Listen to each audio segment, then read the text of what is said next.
গুরুত্বপূর্ণ কয়েকটি ঘটনা গত কয়েকদিন ধরে বাংলাদেশে চলছে। ইতিমধ্যে আপনারা জানেন যে ঢাকা দক্ষিণ সিটি কর্পোরেশনের যিনি দায়িত্ব আসবেন এটা নিয়ে সরকারের মধ্যে এবং বাংলাদেশ জাতীয়তাবাদী দল বিএনপির মধ্যে এক ধরনের অবস্থান তৈরি হচ্ছে। আমি বেশ কয়েকদিন আগে একটি কন্টেন্টে আপনাদেরকে জানিয়েছিলাম যে বাংলাদেশের অন্তর্বর্তীকালীন সরকার মূলত তার রাজনৈতিক একটা শক্তির ছায়া শক্তি তৈরি করার জন্য মূলত ছাত্রদের দিয়ে এনসিপি গঠন করেছেন এবং এই এনসিপি যেভাবেই কথা বলে আপনার সরকারও ঠিক সেই রকমই কথা বলে। তো এটা নিয়ে আজকের আলোচনার সব নিয়ে আমরা আলোচনা করব। গুরুত্বপূর্ণ বেশ কিছু তথ্য আছে যেগুলা আসলে সবার জানা উচিত। বাংলাদেশকে যে গণ অভ্যুত্থান হয়েছিল সেই গণ অভ্যুত্থানের যে মূল যে অবস্থান সে অবস্থান থেকে সম্পূর্ণরূপে আলাদা হয়ে যে যার রাজনৈতিক পারপাস এবং যার যার শক্তি প্রদর্শন শুরু করেছে।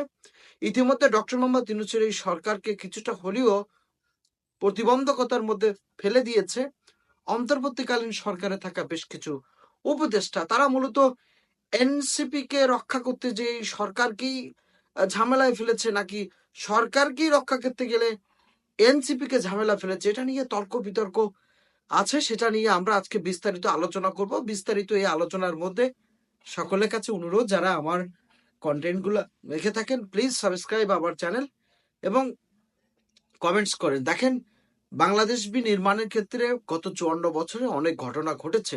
একটা স্বৈরা শাসকের বিরুদ্ধে একটা গণ অভ্যুত্থান হয়েছে।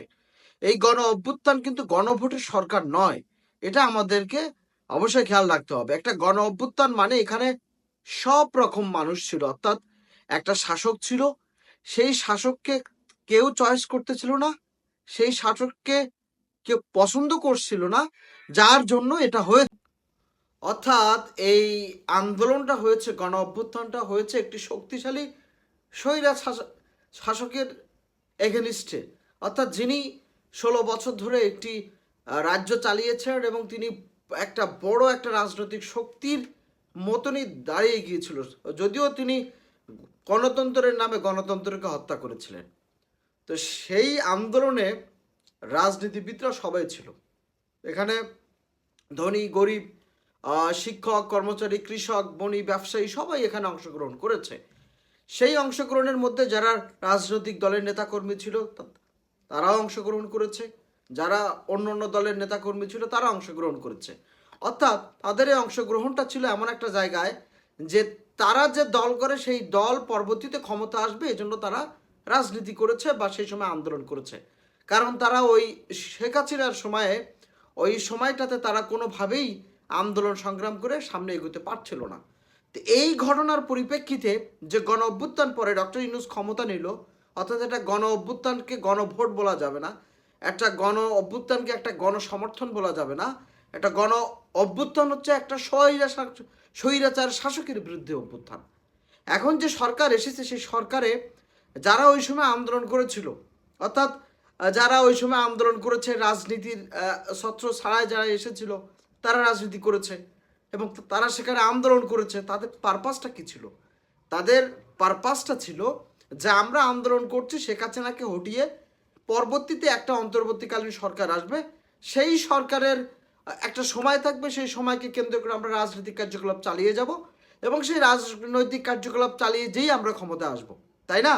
এমন তো হিসাবই হয়, যা গত কয়েক বছর ধরে হয়ে এসেছে। কিন্তু বর্তমান সরকার কেন এই কাজগুলো করছে? দেখেন, এই সরকারের যারা সাপোর্টিং রাজনৈতিক দল হিসেবে সাপোর্ট দিয়ে যাচ্ছে তারা হচ্ছে এনসিপি। এনসিপির যিনি আহ্বায়ক তিনি কিন্তু সরকারেই ছিলেন, তিনি সম্ভবত 6 মাস সরকারে থেকে তিনি আসলেন, এসে দল গঠন করলেন। সেই দলের একটা ইনাগ্রেশন সম্মেলনে কিন্তু রাজনীতিবিদরা সবাই ছিল, আওয়ামী লীগ ছাড়া। এখন প্রশ্ন হচ্ছে যে এই এনসিপি কেন প্রকাশ্যে তারা নির্বাচন কমিশন, তারা বিভিন্ন রাজনৈতিক বড় বড় দলগুলা, বিএনপি, জামাত, অন্য অন্য দলগুলাকে প্রতি কেন সরাসরি দ্বন্দ্বে তারা জড়িয়ে যাচ্ছে? মূলত এনসিপি তারা চাচ্ছে যে তারা মাত্রই এই গণ অভ্যুত্থানের স্বাদটা তারাই নিবে। এনসিপি যদি এই চিন্তা করে যে তারা যে 24-এর শেখ হাসিনার হটিয়ে যাওয়া আন্দোলনে তাদের শুধুমাত্র কৃতিত্ব সেটা ভুল হবে। এখন এনসিপি তারা যদি এটা একটা জরিপ চালায়, সার্ভে করে, তাহলে এনসিপিতে কয়জন সেখানে এনসিপি হলে সেখানে হয়তো অনেক রাজনৈতিক দল বা অনেক লোকই চাইতো না, বা সেই আন্দোলন সফলই হইতো না। প্রথমতই এই আন্দোলন হওয়ার আগেই বলা হয়েছিল এটা অরাজনৈতিক প্ল্যাটফর্ম হবে। সেই অরাজনৈতিক প্ল্যাটফর্মে কিন্তু সবাই হাজির হয়েছিল, সুতরাং সরকারের গোয়েন্দা বা সরকারও সেই সময় কোনো কিছু আঁচ করতে পারেনি। সুতরাং এই জায়গায় এনসিপি যে কাজগুলো করছে এটা একদিক থেকে ভালো হলেও অন্য দিকটা কথা হচ্ছে যে একটা রাজনৈতিক শিষ্টাচারের ক্ষেত্রে যে একটা অবস্থান ব্যালেন্সিং করার দরকার ছিল, অর্থাৎ আমরা যদি একে অপরে যদি আলাদা হয়ে যাই, অর্থাৎ গণ অভ্যুত্থানের নেতৃত্বাধীন সকল রাজনৈতিক দলগুলো যদি একে অপরের প্রতি এভাবে কথার প্রলাপে সংঘাতে যদি এড়িয়ে যায়, তাহলে কিন্তু এটা সত্যিকার অর্থে এই গণ অভ্যুত্থানের যে মূল যে শক্তি সেটা আর থাকবে না। তখন আবারও দুর্বৃত্তায়ন শুরু হবে, আবারও আবারও আবারও দুর্বৃত্তায়নের মাধ্যমে বাংলাদেশে কেউ না কেউ ক্ষমতা দখল করে অনির্দিষ্টকালের জন্য সাধারণ জনগণ সেই জায়গায় হতে পারে। সুতরাং এখন যে ঘটনাগুলো ঘটছে, যে সরকারের মধ্যে এখন রাজনৈতিক দলগুলো তারা বলছে সরকারের মধ্যে কয়েকজন উপদেষ্টা আছে যারা রাজনৈতিক পারপাস সাফ করতে চাচ্ছে।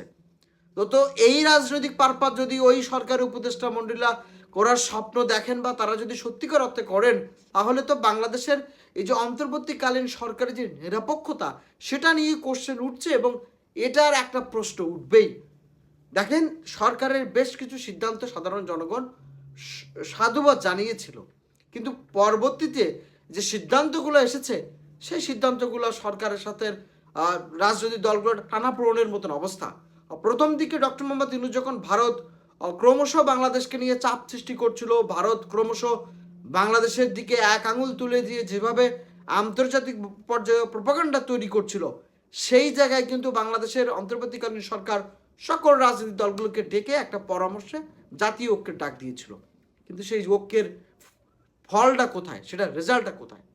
তো এই ঘটনাগুলোকে দিয়ে আমরা যে অবস্থানটা তৈরি হচ্ছে, তাতে মনে হচ্ছে যে সরকার যদি একটা লং টার্মের দিকে চলে যায়, তাহলে কিন্তু সব গণতন্ত্রের জন্য গণভোট দরকার নাই যেমন, তেমনি সব গণতন্ত্র বা সব গণতন্ত্র রক্ষার জন্য কাউকে লং টাইম রাখারও কোনো প্রয়োজন নেই। সুতরাং ডক্টর মোহাম্মদ ইউনূসকে এই মুহূর্তে সিদ্ধান্ত নিতে হবে যে রাজনৈতিক দলগুলো যেভাবে রোডম্যাপ চাচ্ছে নির্বাচনের, সেই রোডম্যাপটা কত দূর যেতে, কত সময় লাগতে পারে, এবং এনসিপিকে নিয়ে যে তর্ক বিতর্ক হচ্ছে এটা সমাধান করা। আজকে আসিফ নজরুল সাহেব তিনি একটা স্ট্যাটাস শেয়ার করেছেন, সেখানে অন্যের একটা স্ট্যাটাস তিনি লিখেছেন যে একটা বড় হলরুম ডাকেন, সেই হলরুমে ডেকে সবাই গালিগালাজ করেন, সবাই মোটামুটি একে অপরের ক্ষোভ জানান, তাহলে দেখা যাবে যে ক্ষোভ জ্বালা শেষ, এরপরে সব কিছু ঠিক হয়ে যাবে। আসলে এটাও সঠিক নয়, কারণ অন্তর্বর্তীকালীন সরকারের এনসিপি গঠনের পরে যে এনসিপির বেশ কিছু নেতৃবৃন্দ, গতকাল দেখলাম হান্নান, তিনি মাসুদ হান্নান সম্ভবত, তিনি ধানমন্ডি গেছেন থানাতে, যে তিনি ওসি সাহেবের সাথে তর্ক বিতর্ক করে তিনি কাজ করছেন, যেটা এনসিপি থেকেও শোকজ নোটিশ খেয়েছে। তো সুতরাং এনসিপি তরুণ নেতৃত্বের দল, রাজনৈতিক প্রজ্ঞা তাদের হয়তো শর্ট আছে, এবং তাদের আরও অনেক কিছু বুঝতে হবে।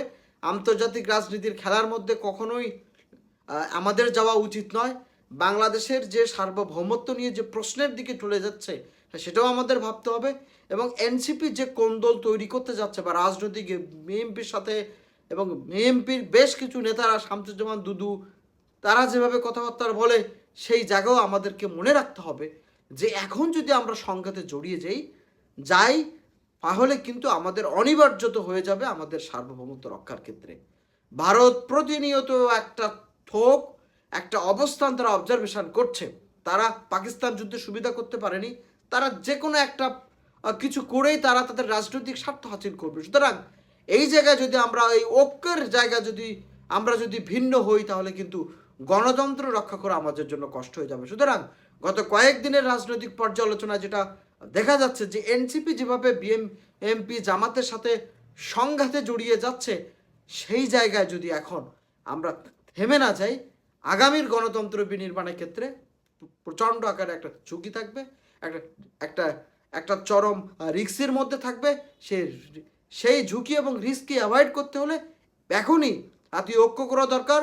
ডক্টর মোহাম্মদ ইউনূসের নেতৃত্বাধীন যে অন্তর্বর্তীকালীন সরকারের বেশ কিছু উপদেষ্টাদের নিয়ে রাজনৈতিক দলগুলো যেভাবে প্রশ্ন তুলছে, সেটা নিয়ে যদি ডক্টর মোহাম্মদ ইউনূস স্যার তিনি যদি একটু চিন্তা ভাবনা করেন, তাহলে বাংলাদেশের বর্তমান জনগণের পরিস্থিতি এবং জনগণ কী চায় সেটা তিনি অবশ্যই উপলব্ধি করতে পারবেন।